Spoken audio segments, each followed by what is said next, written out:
Hello, Facebook. Uh, oh. So, hello from Hayden Temple here in New Zealand. Mind me while I have a drink of water. Hang on a second.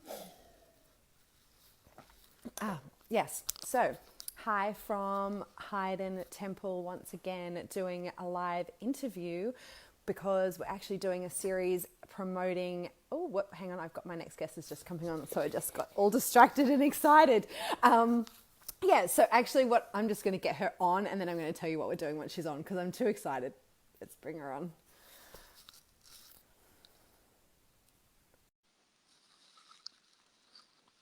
Hang on a second, I think my... what is going on here? Hi. I just managed to turn myself upside down. I know, you have to rotate your phone to go live. I was like hitting the go live. It's like, and now I've like rotated it. My head's rotated as well, so it's really interesting. Yeah, I think we were both doing that. I was upside down for a minute, so that's a good sign of things to come. We're both rotated upside down. And my uterus is retroverted, just so you know. So it's just how I do life. Excellent. Fantastic. My cervix is in retrograde and off we go.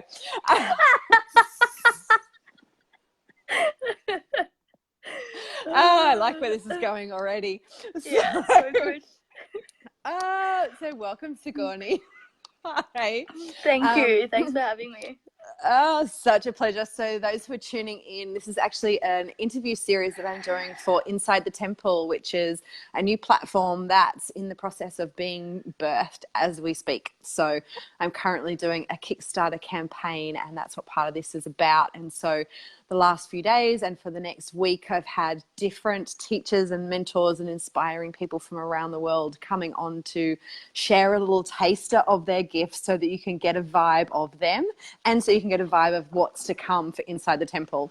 So I'll talk more about that at the end, but right now I want to start chatting to Sigourney. So welcome again, and I'm super excited to chat to you about, like, as I speak about birthing this project, I know this is something that you've got a lot of experience with at the moment with your Wild Grace. So I kind of just want to dive straight into this chat and ask you if you can share, like, what is Wild Grace, and if you can share the story of how this birthing process came about for you. Yeah, I'd absolutely love to. Yeah.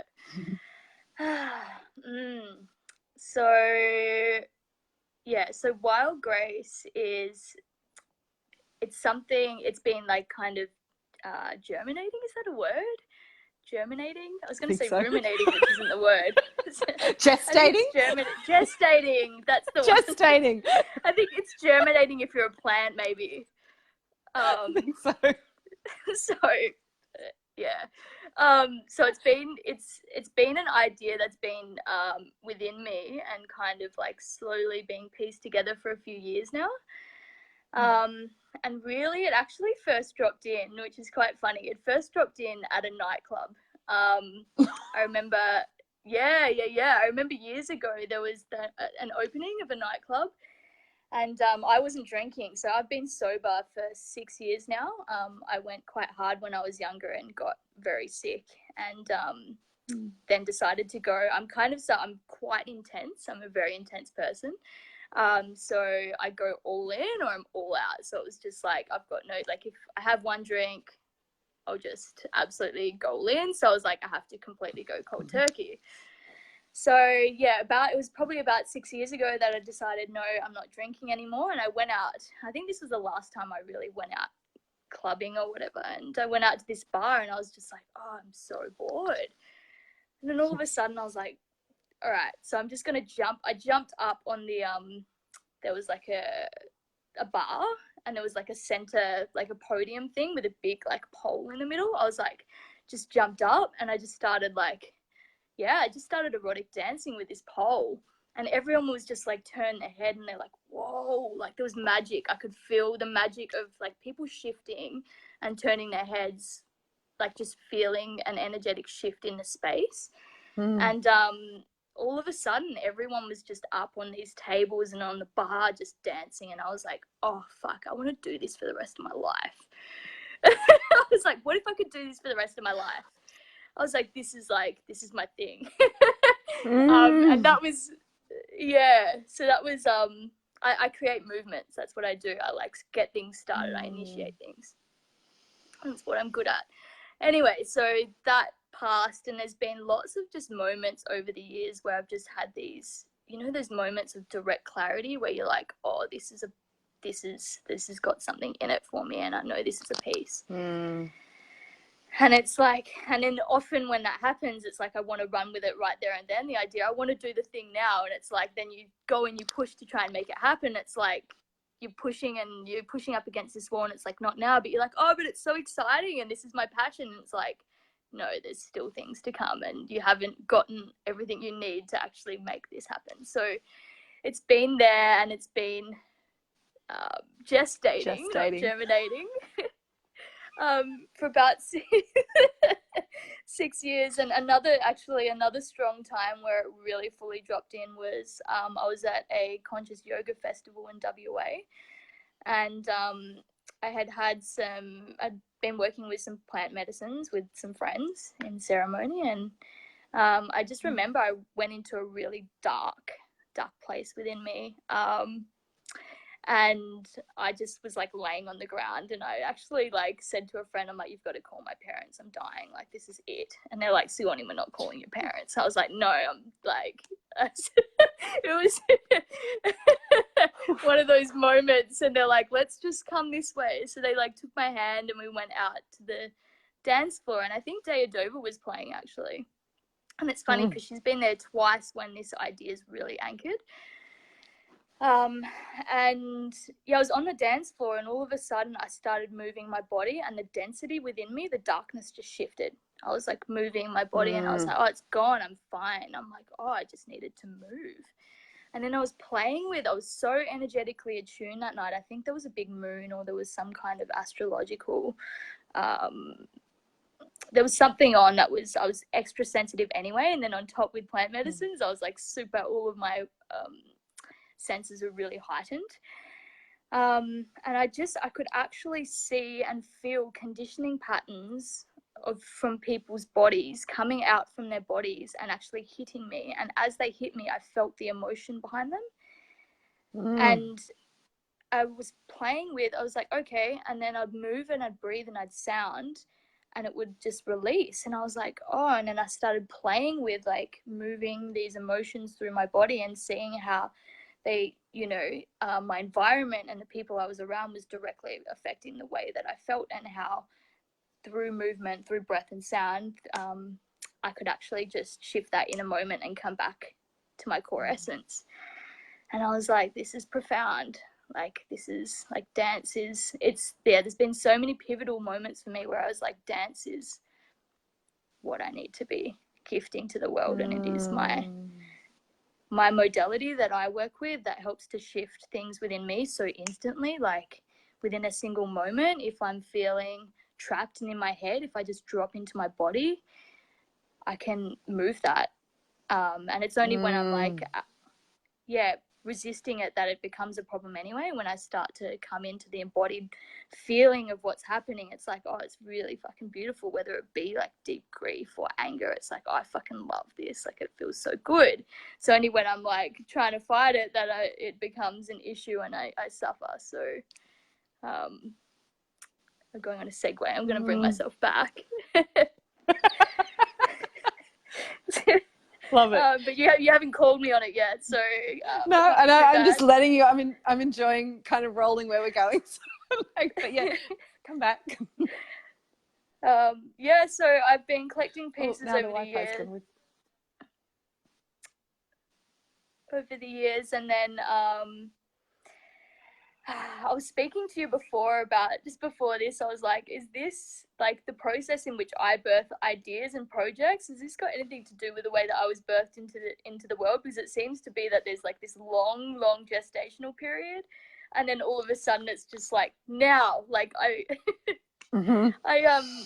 was living in Melbourne, and I moved to Byron because my spirit just pulled me up there so strongly. And that was last year, end of last year. And I got there and I was like, received some gifts, and then all of a sudden Byron was like, see you later. It's like, you're going back to Melbourne, you're birthing the project you were there to birth. That's why you were there, like to gain more gifts and to actually birth this baby. And so you're going back. So I was like, moved all of my stuff up in a truck to Byron. And then got like 2 weeks I was there, and I had to come straight back to Melbourne. And that's just the way I've learned, like, if I don't follow that, it's really fucking painful. So I was like, okay, I'm going back to Melbourne, and within like the time frame of 2 months, it's like, yeah, it all dropped in, erotic dance performance. And yeah, that's what Wild Grace is. It's transmissions of the wild, erotic, and devotional feminine through dance performance. Wow. Beautiful. And I've seen the video clip that you've created and the photo shoot as well. And I'm like, wow, this is, I can see why as you've birthed it, it's gone like really quickly. I can really see why, because it has a really strong transmission. And I've seen kind of people, create different dance pieces before, but the transmission in this is really, really powerful. So I really want to honor you for the depth of that, of how much it can be felt even through a video. Like it's really amazing. And so that's, I guess, the piece that I want to speak into like a little bit with you is the transmission, because I know you're also training like other women to come and do this dance performance with you. And it seems like that part is growing rapidly as well. So what is the piece, what is the juice, the magic that allows you to bring that transmission out in women? Because it's beautiful. Thank you. Yeah, and what's dropping in to say to that is like, I started getting very bored with going to, like I've stopped actually going to like movement classes and dance classes, because I'm so primal, and like all of this sound wants to move through me when I'm there, and it's just like, I'll let it out a little bit, and that's enough for people. They're like, who's this chick? She's loving it. But I really want to just fully let loose. And for me, yeah, it's just adding that extra, like, what am I trying to say here? It's just basically what we're trying to do is give people full permission to be who they are through witnessing us being 100% in our full expression, which comes to me really naturally anyway. Like, it's just, I am in my full expression. And sometimes I forget that's not something that everyone has access to. But once the gate's opened, it's opened and it's there. And I think sometimes it's just witnessing people in that opens something for them. Like, I've had people come up to me and say, from how we've already performed, well, that switched something in me. Like, something in me feels biochemically different from just seeing you. And that's what I want to do. I want to transform spaces, and I want to like help people to remember the gift in just accessing so simply. It's like, you don't need to go on this massive pilgrimage. It's like you can use breath, movement, and sound to access and awaken the body. And in that moment, you're yourself, like it's such a simple reminder. And so that is the core transmission of what we're offering. It's like, it's simplicity. It's coming back to our bodies and our true nature. Yeah. I love the simplicity of that, like the breath, sound, and movement, right? So you probably haven't had a chance to watch the other interviews that I've done so far, but basically, like, each person in their own way has brought in breath, sound, or movement as that being one of the keys. And so I'm loving that this is a thread that's coming through, because one of my biggest intentions with this work is to be able to pass these gifts on, right? And so many people are concerned about it being like, how could I possibly do what Sigourney does? It's like, she's able to be wild and free. And the piece for you to say that it comes down to breath, sound, and movement, like, we all breathe, right? And we all make some kind of sound, and we all move our body. So yeah. What would you say to someone who was like, I just don't even know where to begin? Like, you know, a lot of people when they dance, it's we're used to dancing in front of a crowd, like, you know, in a nightclub, and like, oh, what are people going to think? What would you say to someone to just start allowing themselves to be wild and free? Well, even like just I get an instant flashback to the first immersion that I ran, which was in Perth on the weekend. And a lot of the women there have dance backgrounds. And I encourage people, if they're applying to be a part of the troupe, that they have some kind of dance background. But one lady messaged me beforehand and she's like, I've never done anything like this. I've never danced. Like, I don't dance. And I was like, cool, you can come along anyway. She's like, I probably won't apply as a dancer. I was like, yeah, cool. And she's like, I just want to experience the work, and that's fine. And it's not like you don't have to want to apply to become a part of the troupe to come to the immersion. It's, you can come if you just want to experience and take away the embodiment pieces as well and just experience the work. It's more about creating a movement, so I want it to be really inclusive. And we were having a dance circle where we all had to basically sit there and feel when a song really drew us in and listen to and just feel the pull of our body. And I didn't know this, but she'd gone into this circle with the intention of not dancing. She's like, I'm not doing this.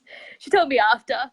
And as we were playing the music, it was really funny how it happened, actually, because all of the songs that were coming on, I wanted to handpick them all. So I kept going out after, like, one song had come on, I'd go out and choose the next one. And one woman came into the circle and it was a really deep song and it was a really intense dance journey, and I left everyone feeling like quite emotional. It was very emotive. And interestingly, I sat there, I was like, I'm not to choose the next song. It just came through. I was like, oh, but what if it's like, you know, what if it pulls everyone out of how they're feeling and it's just this really joyful song and it's like totally disrespectful to the way that we're feeling and to her and to what we're sitting in. And I was like, no, I'm just gonna listen to that. And then that happened. Like a really upbeat song came on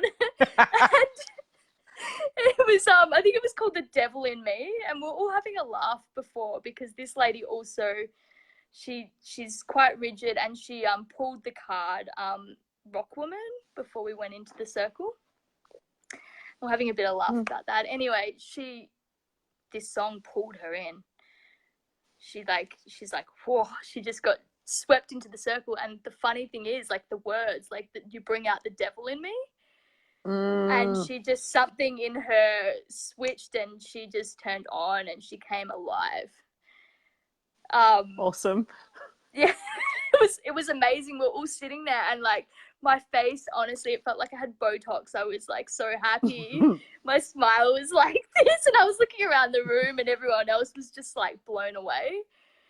And I think why I'm saying this is because it's like environment and the frequencies that you're working with have a huge impact on what you can evoke. Like music for me is so important in being able to tap into an emotion and also evoke certain feelings within me. Like from 1 minute to the next, you know, we're so fluid and changeable.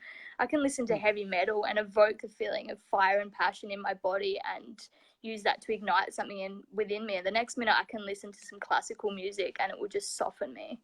And so I think that's really important, is like the scene, the environment, and music's so important and can absolutely change a state. I'm really like passionate about state shifting, and for me music's like one of the biggest ways that I work with state shifting. Cool.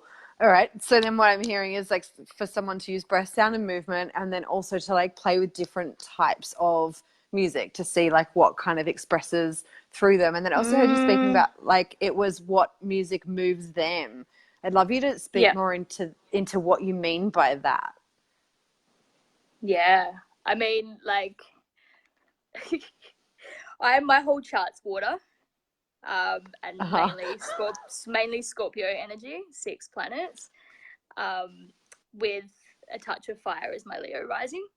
And so I can literally, like, people listen to my playlist and are like, are you like it's quite depressing, Sigourney. I'm like, oh, I fucking love it, because it really appeals to my soul. I can just sit within the watery depths of the subconscious all day long and lay in my bed and just listen to it and just like go to the deepest places. And I, to some degree, I think it's like based upon your, you know,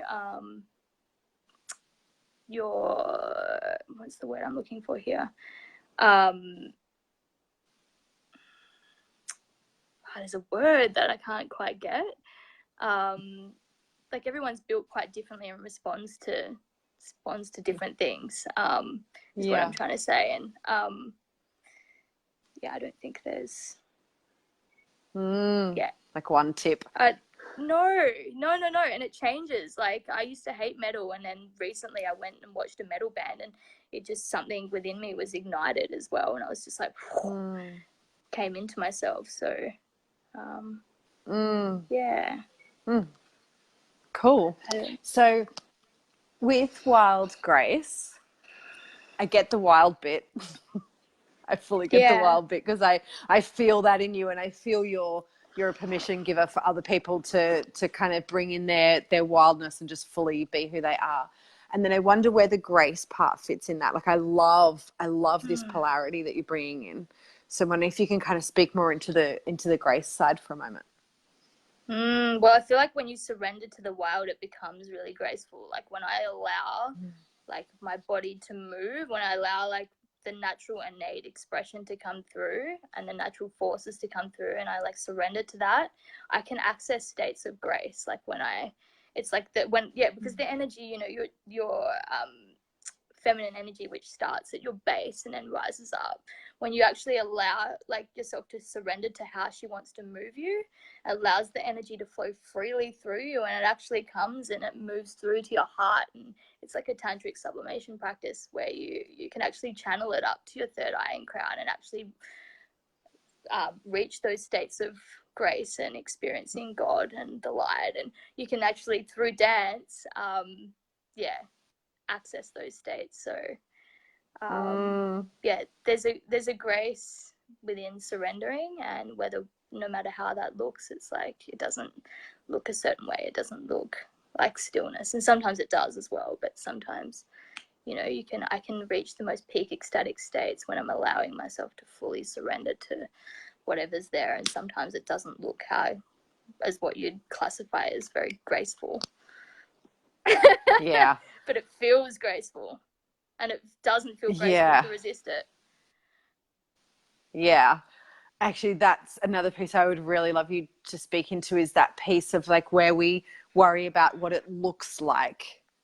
Yeah. It's like, I feel like that's a piece for so many people, yet the dance and the movement does not necessarily look good for what moves the piece that you want to move. So what do you say? You must have women who kind of come and are concerned about that. Like, oh, but what about if it doesn't look, what about if they don't look right? Yeah, it's about dropping into how it feels. Like as soon as when you're in the feeling state of it, you don't care anymore. It's like, you know, I was witnessing a woman dance recently, and she was coming into her seductress, but what was actually there for her was a deep emotional vulnerability. And it was funny, like even though like technically like we'd think the more beautiful option would be to be a woman in her eroticism seducing you, it was actually when she surrendered and then came into her deep vulnerability and was actually in tears that I was like, that's more beautiful and that's more touching, because I could feel her because she was feeling herself. And I couldn't feel her when she wasn't feeling herself. And to me, that it didn't feel beautiful, even though to look at it was beautiful. It didn't feel beautiful, so it didn't look beautiful in a way. That makes sense. I was just like, I couldn't connect to it. So even, you know, what looks good, if it doesn't feel good, it actually doesn't feel good for the other person either. Yeah. Beautiful. Thank you. Yeah. Yeah, totally. I feel like that's kind of like such a crux of like the transmission that you're bringing is like when I've watched it, I can feel that the women are feeling that. I'm actually not even looking at what they look like in that video. I was like feeling it. So, yum. Yeah. Delicious. Yeah. Yeah, I've like replayed some videos of me dancing before, you know, like I've got no formal dance background. I mean, I've been doing a lot around dance and embodiment and movement and for the past 6-ish years, but I have no formal dance training. And sometimes I looked at a video of myself the other day. I'm like, that's like, I was like, I can feel me. So, but I was like, to someone that's like, you know, it doesn't look amazing, but I can feel that it feels amazing, and that for me is more important. That I can feel myself in watching what I'm. Yeah, totally. So I feel like you know, with the temple and with the temple arts, like dance was such a massive part of that, and because of the transmission. And so, you know, to me, I see the form of dance that you're doing, that you're creating, the movement that you're creating is very much part of the temple arts, and the temple is very much landing in so many different places in so many different ways right now. And which is, you know, that's my passion and my inspiration and my drive for bringing this through. And so I wonder, what does the temple mean to you?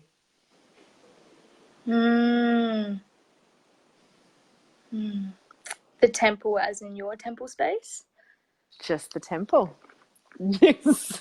I like to kind of leave that open. It's like, this is a piece, I guess, that I love to ask everyone that I interview is, what does the temple mean to you? Because I feel like it's something different for every person. And so, yeah, what personally does that, I guess, bring up for you, or what does that mean for you? And yes, you can also speak into like what I'm creating, but like I feel more personally, because dance is such a big part of the temple. Yeah, cool. Yeah, let me just feel into that for a second. I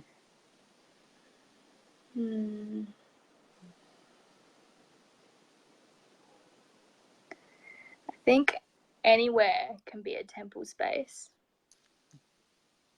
if that's the intention. In terms of actually creating temple spaces,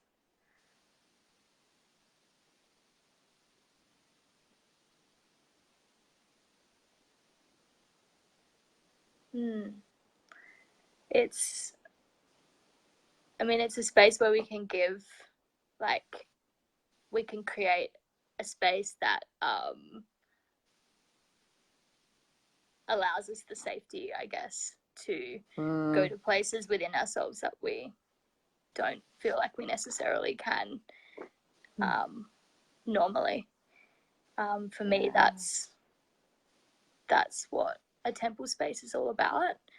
I feel like in order to like reach these states of like where we are coming into higher energies and we are like allowing ourselves to fully let go, that we actually need the safety first. It's like, you know, it's working with the chakra system, the base all the way up to the crown. It's like you can't, like, if you don't have that safety and that, you know, that understanding where everyone's on the same page about what is being created and creating that safe container, then it's not held, and you can't actually go into the places that you might want to and access your sacredness and go into and tap into parts of yourself where you can go into your depths if there's not the something there laid out for you to feel safe to do that. And that might be in your own being. It might be in your own being, even just like actually ensuring that you feel safe before you go into dance. It's like, do I feel like maybe I just want to move just like ever so subtly or roll around on my bed, you know, and that's my practice. And it's and on a bigger scale, it's like actually making sure that everything's set and there's the space is held and contained so that everyone feels like they can go into those parts of themselves and be seen in that. Yeah, beautiful. I love that. I hadn't even thought about this is why I love to ask everybody, because different pieces come in, right? And everything that anyone says, I'm like, yes, that. So so I don't even know where that came from. I had to really sit with that. I was like, what does it mean for me? I haven't thought about this before. Most people haven't, but it's a piece I love to bring through, because like, I guess for those of us who are already journeying in this field, we understand what a temple is or what a temple space is, because we go to them or we create them. So it's almost something we don't think about anymore. But other people who are watching this or watch other pieces, as we speak about temple or temple art, so like, I don't even know what that is or means. So it's beautiful to hear different people's take on it, and like, because all of it's right, and it's all coming from a different angle, and it's all giving a different view of the picture of like inside our world. Because I see inside our world is quite different to many, and that's part of the inspiration of wanting to create this platform, is to share part of our inside world with them, so that they get a view of it without, not everyone can come to all the epic workshops and the amazing things that we're running. So which also brings me to, I know you've just finished an immersion or a retreat, but I know you've got one coming up in New Zealand. Is that right? Yeah, so I've just finished the Perth. I've got one in Brisbane in March 16th, 17th, which is nearly fully booked, and one at the end of March in New Zealand. It's on Waiheke Island. Awesome. The womb. Yeah, the womb of New Zealand. And then after, we're performing at Return to Eden. Festival. Eden Festival here at Hayden Temple. At Hayden Temple, yeah. So I'm trying to create it so that with each immersion, there's an experience that they can actually go into after and actually perform as integration. So it'll be the women that come to the New Zealand immersion who are initiated into the work. Then we'll be integrating that by dancing at Eden Festival. Fantastic. That's great. Yeah. I'm excited. So I'm really excited that you're going to be at the festival here. I don't even think you haven't been to Hayden yet, have you? I haven't been to Hayden. Oh my goodness. No. Yeah. I know, I'm so excited. Yeah. I cannot wait for you to get here, and you will absolutely love this place. Is absolutely incredible. So I'm excited you're coming. And you'll get to see the temple space that I've just been restoring for the last month. So well, I wouldn't have known what it looked like before. Did you get before shots? I did get before shots. I got before shots. Okay. So I'll show you before shots, and then you can tell me how amazing it is. Correct. So I'm gonna get you to share like the links in the comments to I think you've got like an actual page for Wild Grace, is that right? So I want you to share that. I do. Yeah, great. So you need to share that and to share those events that are coming up. And I think also this is kind of tagged onto the Hayden Temple community. So anybody watching that, knowing that also Sigourney and the other amazing women are going to be here at the festival. So that's another reason to get your tush to the festival as well. So this is like, really, I just wanted to give you a taster of Sigourney, and this is, like I said at the start, like part of an interview series that I'm doing over the next week. So these are like literally, as you can tell, it's kind of quick and just gives you a taster of what these different teachers and mentors are up to. And then it's all working for Inside the Temple. There's a Kickstarter campaign that's running at the moment, and the reason that I am asking for support with the Kickstarter campaign is because actually this platform is huge. It's so big I can't even begin to explain it, which is part of my difficulty, is like trying to tell people it's beyond a podcast. It's actually all the teachers and mentors that come on from around the world will get paid for their time, which means that you don't just get the little taster and the sample, it means you actually get the juice.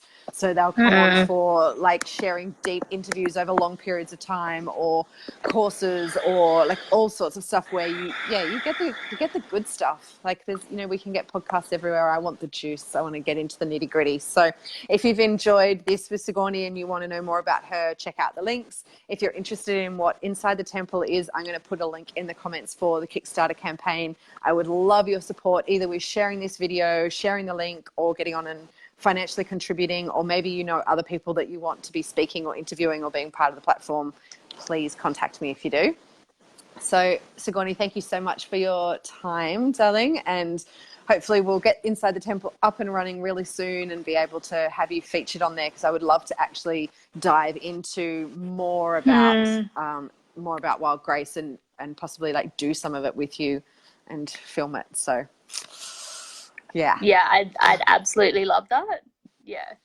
And thank you so much for having me, and for this project that you're creating as well. I can share your vision, and I can see the immensity of it, and so I want to thank you as well. Awesome. Thank you, gorgeous woman, and thank you everyone who's watched or is watching the replay. Awesome. See you guys. Bye. Bye. I just did a fake kiss and I didn't even kiss. I just went.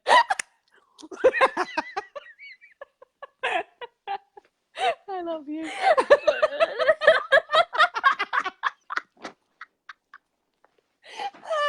Excellent. Awesome. Cool. And now you're sideways. That's a good way to leave it. Bye, honey. See you.